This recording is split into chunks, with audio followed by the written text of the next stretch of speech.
કાના ગોપાલની ચૂંટણી ચેલેન્જમાં વધુ એક વિડીયો સામે આવ્યો। ધારાસભ્ય ગોપાલ ઇટાલિયાનો વિડીયો સામે આવ્યો છે। મેં ક્યાંય રાજીનામાની વાત કરી જ નથી તેવું ઇટાલિયા આ વિડીયોમાં કહી રહ્યા છે।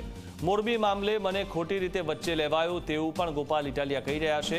ભાજપને હજુ વિસાવદરની હાર પચતી નથી તેવું પણ ગોપાલ ઇટાલિયા આ વિડીયોમાં જણાવી રહ્યા છે। તો તેઓ આ વિડીયોમાં કહી રહ્યા છે કે મેં ક્યાંય ચેલેન્જની વાત કરી નહોતી, રાજીનામાની વાત મેં કરી નથી તેવું ગોપાલ ઇટાલિયા આ વિડીયોમાં કહી રહ્યા છે।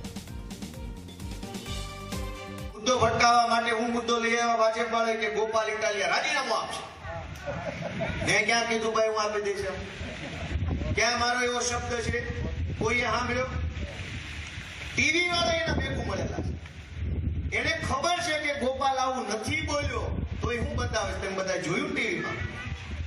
આ બધાને દેવું નથી, બહુ વહમું લાગી ગયું છે કે આવ્યો ક્યાંથી, કેમ કે ઓહો ગોઠવાઈ ગયું 30 વર્ષથી।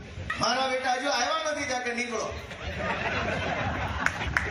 બેશરમી જોવો એમની બેશરમી જોવો, એને શરમ નથી આવતી આવું કહેતા કે જે ગોપાલ ઇટાલિયાને આખી સરકારને હરાવીને જનતાએ જીતાડ્યો છે એને તમે આવું કહેતા શરમ નહીં આવે કે તું રાજીનામું આપે? કયા મોઢે મને એવું કહે છે?